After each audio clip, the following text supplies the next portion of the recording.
Welcome to the oral gavage instructional video in rats utilizing flexible feeding tubes.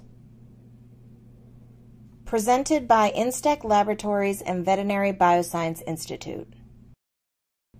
This video will address the following topics: advantages of utilizing flexible feeding tubes, importance of observation before and after the procedure, selection of the appropriately sized flexible feeding tube, proper restraint of the animal, proper dosing technique, and discussion of potential complications.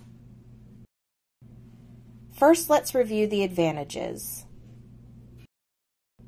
The flexibility of the feeding tubes decreases the risk of perforation to the stomach and esophagus. The soft rounded tip decreases friction and drag, and it also decreases the risk of perforation of the stomach and esophagus.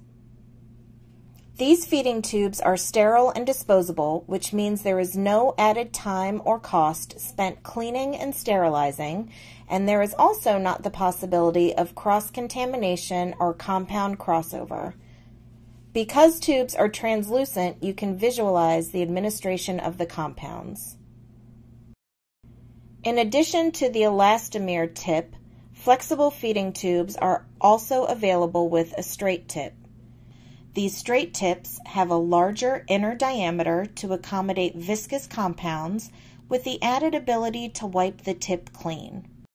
Prior to gavaging, make sure to observe the animal in and outside of its cage, not only to detect any abnormalities in behavior or physical status, but also to note normal respiratory rate and effort.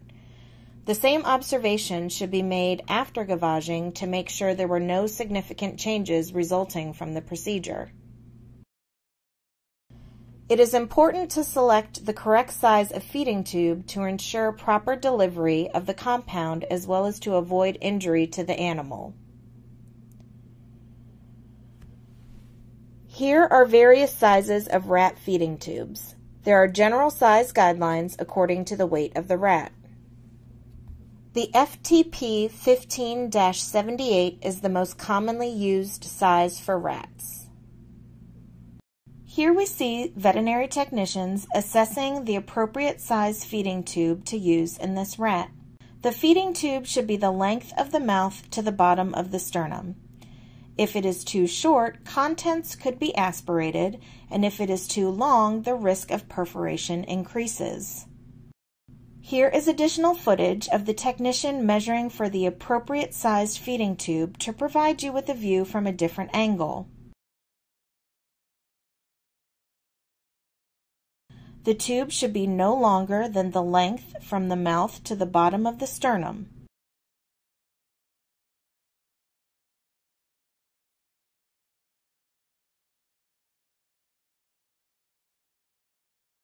These first two feeding tubes are too short. This last feeding tube you can see is the appropriate size for this rat.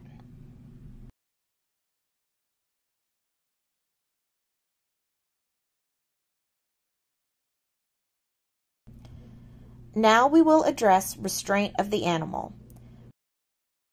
Proper restraint is the most important part of a successful gavaging procedure, critical for both the safety and comfort of the animal and safety of the technician. Gently but firmly grasp the rat at the nape of the neck with the thumb and index finger holding the scruff of the rat. Wrap the other 3 fingers around the rat's body. Then confidently lift the rat by the scruff and hold the rat in an upright position. Be sure to lift the rat off the surface so that the rat cannot use its back legs for leverage.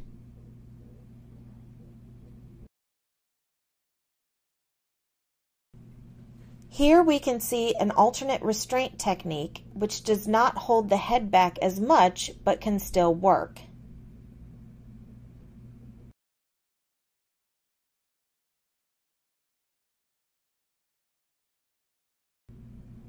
Now let's look at the actual dosing procedure. The feeding tube should be inserted into the mouth to the right or left of midline. Entering from the side will reduce the chance that the rat will bite the tube. Little to no resistance should be encountered, as resistance can be an indicator that the tube has entered the trachea. In addition, administration should stop immediately if fluid is noted bubbling from the nose. This is also an indicator of aspiration. Compound administration should be controlled but swift, as taking too much time could result in animal distress, but instilling compounds too quickly can result in reflux. The entire volume of compound should be administered before the feeding tube is withdrawn.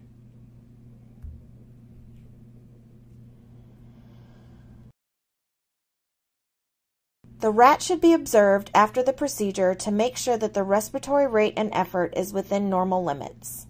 Once the rat is determined to have been gavaged successfully, it should be returned to its cage. Complications from any gavaging procedure include the chance of aspiration, reflux, or perforation of the stomach or esophagus. In order to minimize aspiration complications, a technician gavaging for the first time should practice with a small amount of saline, because even if this is aspirated, a small amount of saline can be absorbed by the lungs. Here you can see perforation from a metal tube. This perforation is much less likely to occur with a plastic feeding tube. In conclusion, for gavage, using a flexible feeding tube is preferred. These tubes are less likely to cause damage, are sterile, and disposable. These flexible feeding tubes directly support the 3 R's of research. Just with any improved technology, there will be a slight learning curve when learning to use these flexible feeding tubes. When you are first starting out, try a variety of feeding tube sizes to find the one that works best for you. You can request a free sample pack from www.insteklabs.com.